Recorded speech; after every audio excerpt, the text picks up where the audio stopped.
We are going to talk about how YouTube has no big changes ahead. Or if there are changes, it's probably changes for the worse. If many of you have been paying attention, we are being told that Susan Wojcicki, however you say her last name, is leaving. Our friend Suze, who uh, was the CEO under one of, well, I consider it one of the worst reigns for YouTube monarchy, I guess, if that's what we want to call it. Seems like it's run like a monarchy. Yeah. So she's leaving. She wants to pursue some family time and personal pursuits and whatnot. And I'm not trying to be offensive towards her, just saying I came into the YouTube world in the era of Susan. And I haven't had a very friendly time. She might say I brought it upon myself. Others might say that it came undeservedly.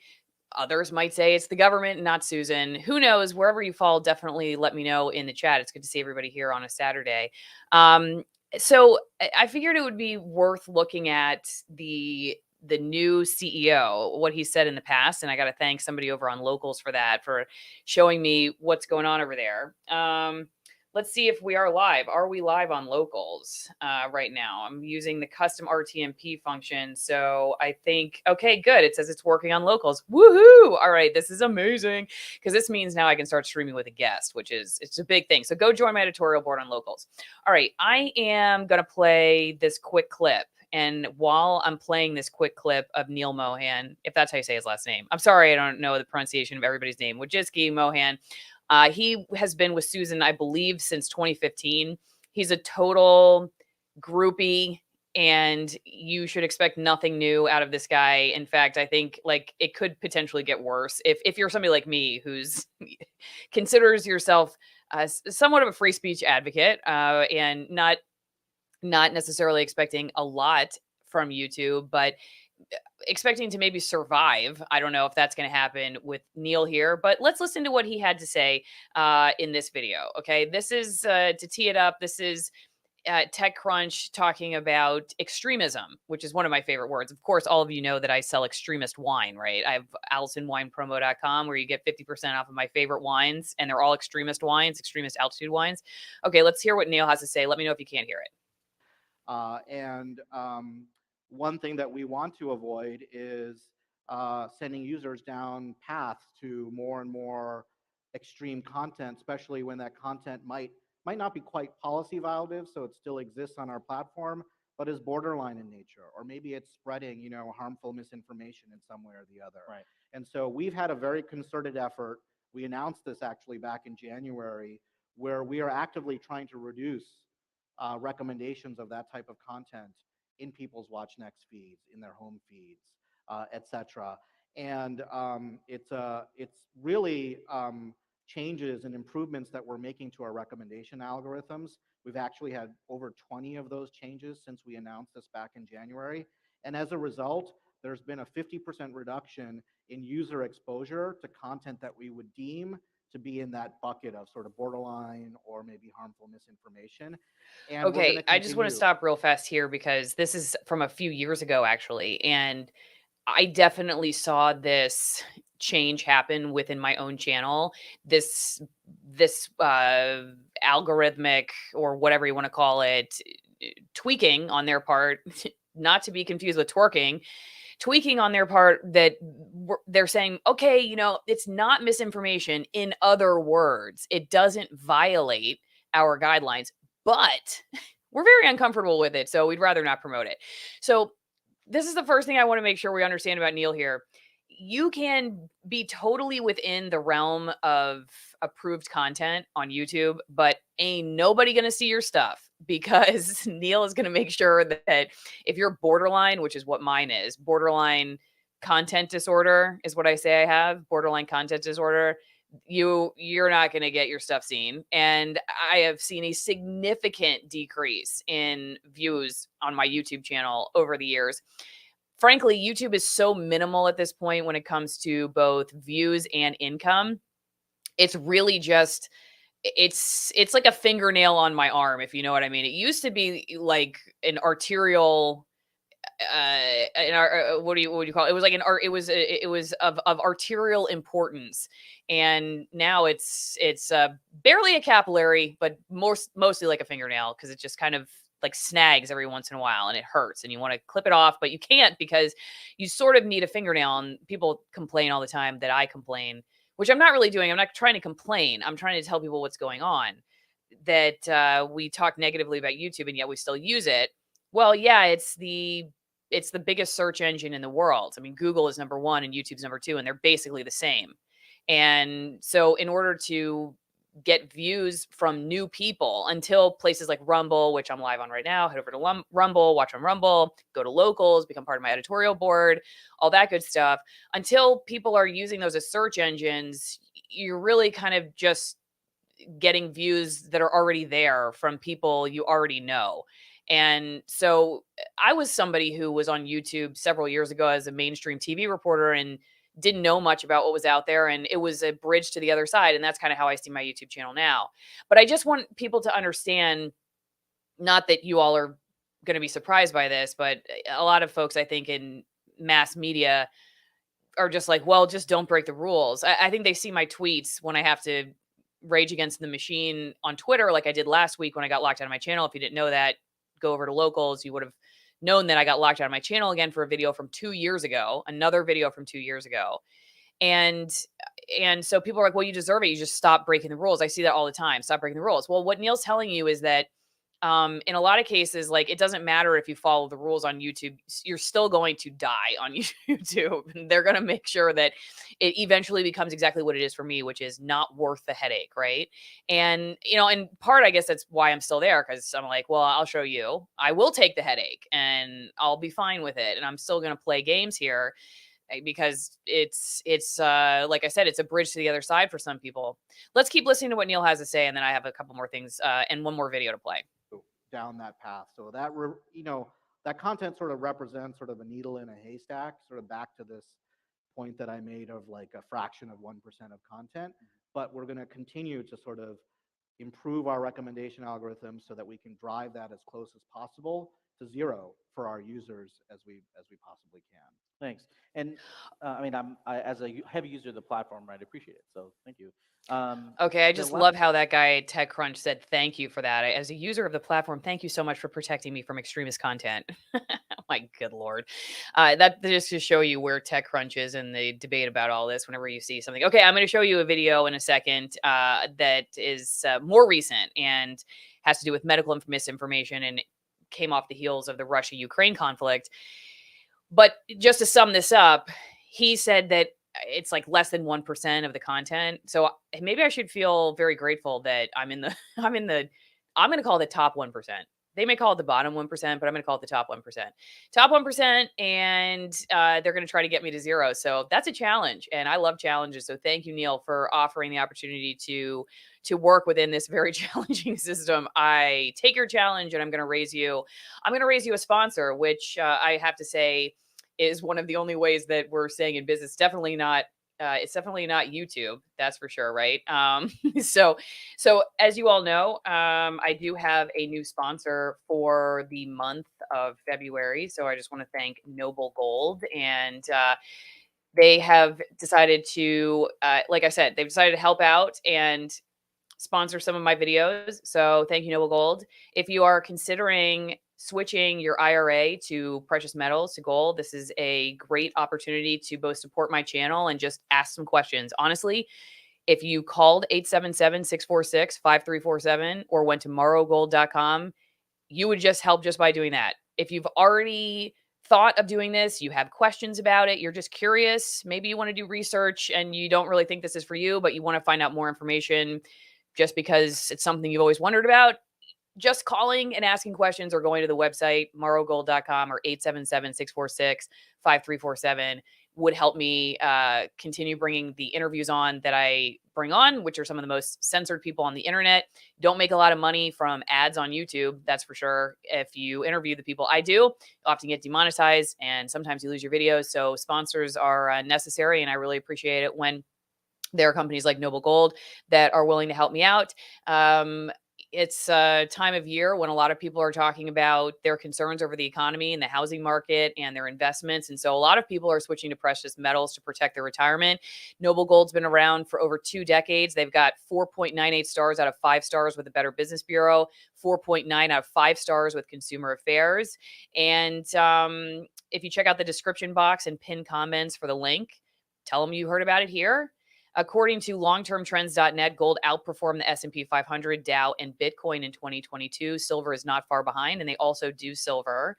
And actually, they also tell me that if you get in before the end of this month, you will bag a free 1/4 ounce American Gold Eagle coin with every qualified IRA of $50,000 or more.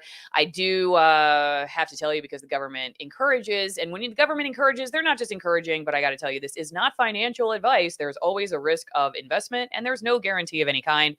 That's why you should ask questions, and Noble Gold will be happy to answer them. Again, call 877-646-5347 or visit morrowgold.com.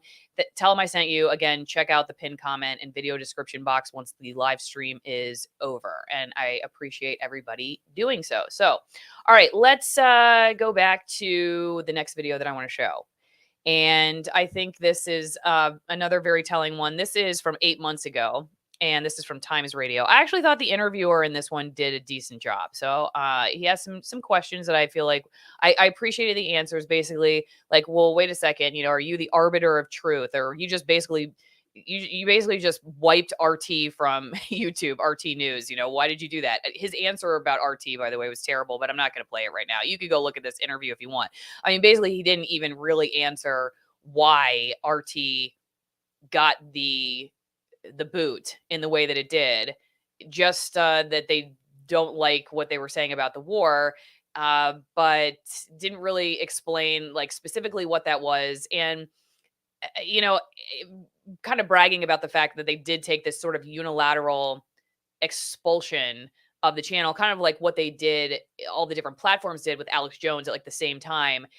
They're saying on this one platform, they took all of RT's channels at the same time and got rid of them. And it wasn't because they violated like the 3 strike policy, like people like me have, gotten into situations where we have these strikes and then they add them up and then they kick you out. This was even before that. They just made the decision. So just to show you kind of like the power games that are being played here. Now, this is where he talks about medical misinformation. And I got to say, once again, thanks to the local subscriber for sending me this video. If you go to locals, AllisonMorrow.locals.com, and you sign up to be on my editorial board, this is the kind of stuff that you send me. I do videos about it. I have interviews with guests that are recommended to me, all that good stuff. So it's a really great way to engage with my community and the work that I'm doing and get the folks on that you've always wanted to hear from and then pose a question to them. That's what I'm trying to do here. So let's hear what Neal has to say about medical misinformation. And the first thing I love about it is like the first sentence he says right here. Yeah, that's correct. And we at YouTube, myself included, we don't want to be the arbiters of the truth. We're not the experts on, every form of content. Okay, they don't want to be the arbiters of truth, and they're not the experts of content. Okay, either this guy is like, okay, if he's being honest here, I feel like he's living in some kind of fairy tale land. I don't know what he's talking about. They don't want to be the arbiter's truth. Or maybe he's signaling to us that he's a hostage of the government. Blink twice, Neal, if you can breathe on your own. Just curious how anybody at YouTube at this point can say they don't want to be the arbiters of truth when that's exactly what they are. Maybe they don't want to be. And like I said, what he's telling us is, sorry, we're just forced into that position by the government or by other power players. Or somehow in this cognitive dissociation, he's able to both say in the same breath that they don't want to be the arbiters of truth, but they just have to protect people's safety. And so even though they're not the experts, because you just said that, right? We're not the experts on all this content, but we have to keep people safe. So we just have to be the arbiters of truth. Okay, well, let me ask you this. How can you possibly be a good arbiter of truth if you don't know the truth, which he literally just said? He just said they don't know the truth about all these things, but they're going to be the arbiters of truth to keep people safe. Is it possible that if you don't know the truth and then you act as an arbiter of truth, you may actually be making people unsafe? Is that possible? It might be. Let's continue watching. Article out there, every sort of speech that's out there.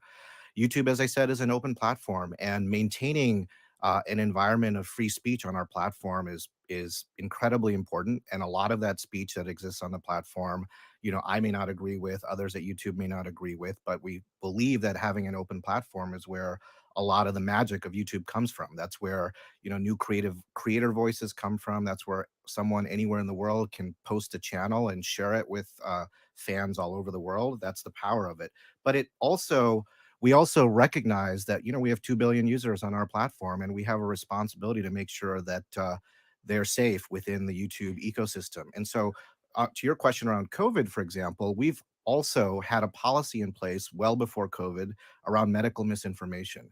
And the fundamental principle of that policy is that if a video is posted that is preventing someone from seeking appropriate medical care or providing advice that could lead to harm, including their death, then we will act on it. And so, in the context of COVID, we did have this policy framework, but we also had this situation where science was literally being created on a daily, Yeah. weekly basis. And so we had to strike the balance between being an open, free platform, but also when guidance came from medical authorities like the NIH here, we tried to align ourselves with that. So if it said, don't, if someone that did a video said, Okay, so I hear this guy saying that he understands science is a process. It was happening while all this was in the creation process among videos that were being posted on YouTube and interviews like I was doing with scientists and doctors. So he recognizes that this was all kind of an ongoing process and that they didn't know everything at the time. So he knows that. But yet this is the same problem in mass media. This is the same problem in mass media, is that somehow one can both say that we don't know everything, but we want to be in control of what other people say. How do these two things hold in tension? Honestly, I don't remember really for myself ever believing that I wanted to be in control of what other people said. I did always, I think, if I were to be reflective about my time in mass media, I don't think there was ever a time when I thought I knew everything. However, I still went on the news acting like an authority. So I think that was problematic. And I don't think those two synapses were like, I don't think that was connecting at the time. So I think once I finally started realizing that it seemed very problematic to go on television and act like an expert when I really knew at that point in time now that like there was all this extra stuff that I didn't know or I couldn't report because I didn't have the time or whatever else. Then I was like, I just can't stay in the system anymore because the system's not changing. And so I have to leave. So I don't want to say I was never in the world of somehow being able to do a job that like actually, if you really were to sit me down and say, could you do that job? I would have had to have been honest with you and say no. Like if you could have sat me down and said, Allison, are you pretending to be an expert? Or like, are you telling people when you go on television that you're an expert? Essentially, yes, I am doing that because I'm going on the news and I'm presenting this as if I'm an authority. So I would have had to say, yes, I am. Okay. Do you have the capacity to really be an expert in this? I would have been like, no. And then if you had followed that up and been like, then is what you're doing kind of journalistic malpractice? I would have had to say, yes, that's a very good point. But nobody really made that third point to me. And for whatever reason, call it what you will, just intellectual malaise. I have no idea. I wasn't making those those connections. And so because I never got to point C or number 3 in that dialectic, I just stayed doing what I was doing until I finally did. And then I tried to change things. It didn't work. And so I left. But here you see kind of the same mental gymnastics, which is basically like, we know that we don't really want to be the arbiters of truth and we're not the experts. But yet at the same time, we have to keep people safe. So he's saying they don't know everything and yet they plan to do something they feasibly cannot do. How can you possibly keep people safe from bad information if you don't know the truth? Which he also said. So you see, this is like these mental gymnastics that these two things cannot exist in the same mental space, but yet you see people doing this all the time. I mean, to me, that's like there's no I don't know. You just can't marry those two things, and yet they can say this, but this guy doesn't follow up. The interviewer doesn't follow up with that, because that's what I would say. Like, okay, you just admitted that you don't know everything, but then you're also saying that with the stuff you don't know, you're going to block information that you think is hurting people. How do you know that that information isn't in fact helping people, and the information you're allowing is actually hurting people? All right, let's just watch a few more seconds. And actually, he says something that I can't even play on YouTube about the vaccine. that don't get a vaccine, you'd say that's not good enough. That's off. So if you dissuade people from getting the COVID vaccine by saying that it could lead to your death or some other form of harm, that's a violation of our COVID misinformation policies, and we would remove it. It's really Okay. interesting stuff, and it's a That's it. Whoops, I wasn't supposed to play that on YouTube, but I did anyway. So, hey, if I get booted for this, then I'm going to say it's the current CEO who said it. And then that'll be funny, right? If I get booted for something the current CEO said on YouTube, that'd be pretty worth it. So I'll leave it there.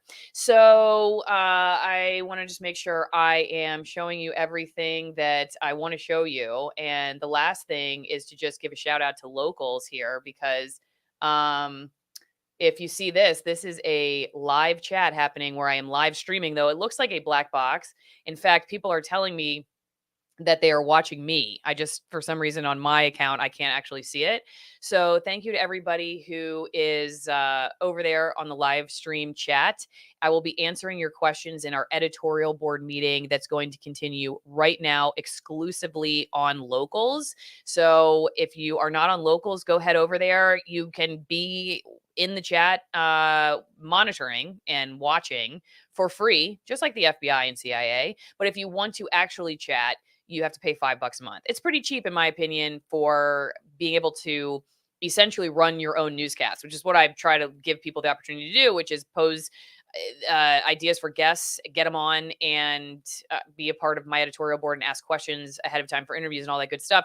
$5 a month to go one-on-one with some of the most censored people on the internet. So consider signing up. Again, it's AllisonMorrow.locals.com. One of the questions that I wanted to answer real fast is somebody asked about having Larry Sharpe on to talk about this. What does he think? If you don't know, Larry Sharpe ran for governor in New York as a libertarian. That's a good idea. Maybe we'll have him on. And also, let's just see here. They are not the arbiters of truth, just misinformation about YouTube. Now, this is one final point I'm going to make. Thank you, Lord Loser, for saying that. One of the things that Neal said, which I think we're going to see continue with YouTube in the months, years to come, is this idea of who gets to say what. Now, in that video I showed you where he's talking at the end about medical misinformation, the beginning of it is about Russia, Ukraine. And he makes a point to say that they have the same policy for everybody, that they don't just cherry pick the channels that make them a lot of money. If you break the rules, you break the rules, you're out. Well, we know this is in fact not the case, because I did a video a year or so ago about how, one channel was CNN and the other was NBC, and they were violating YouTube's community guidelines on COVID misinformation. And I did the video with Matt Orfala, and I got suspended. They didn't take the video off of CNN and NBC's websites of their YouTube channels, and they didn't thank me for helping people stay safe, which is what they should have done according to their own policies, right? I was just helping people stay safe because I was pointing out misinformation. And instead of thanking me or giving me a plaque or an award, which, by the way, I still have my 100,000 subscriber plaque. I have not opened it yet. It's still under my desk. I've had it for a year. We'll have to do like a live stream opening for it, but they didn't thank me and go rip those videos off of the other channels. They just took my video down. So you can call it a human error. You can call it an AI error. You can do whatever you want with that information, but just know that it's not just a unilateral policy. No matter who says, you can get away with saying things, especially if you're one of their authoritative sources. And they made it very clear that they were going to start promoting corporate press outlets as an authoritative source and basically squeeze out people like me, especially if you're covering news. JM says, why does Allison still only have 112,000 subscribers? I don't know. It's been hovering there for a long time. For a while there, I was just losing subscribers. And then recently somebody did a video about one of my videos and then told their subscribers, come check out my channel. So some of their subscribers decided to sign up and subscribe over here, which is the only reason I've seen growth. I don't think that I'm in front of any new viewers the way I used to be. Listen, I went from making, I'm going to say 10 times, if not more, what I make right now, just a year or so ago. And I'm not making that much. So it's not like I was making $1 million, but it wouldn't be hard to necessarily make 10 times more than what I'm making now. But I was making 10 times what I'm making. And I was growing by, the thousands. And now I just lose subscribers and money, which is, like I said, it's not a big deal. I mean, I'm actually glad sort of forcibly they're not part of my future business plan, but it is what it is. It's just something to be aware of. If you don't see me here, it's probably not because I chose to not be here. Actually, it's because they booted me off. So you should be following me somewhere else. What is their definition of safe? Safe from what? Yeah, I mean, that's the thing. It's not this final word here. It's not about misinformation or safety. It's not about misinformation or safety. We all know that. Somehow I think they have convinced themselves so they can sleep at night that that's really what they're doing. I think if they had to really come to terms with the fact that the policies have, I will flat out say these policies have led to the death of many, many people. I think that very, very important information was silenced, and I think that had egregious negative effects on the health and well-being of this country and people all over the world.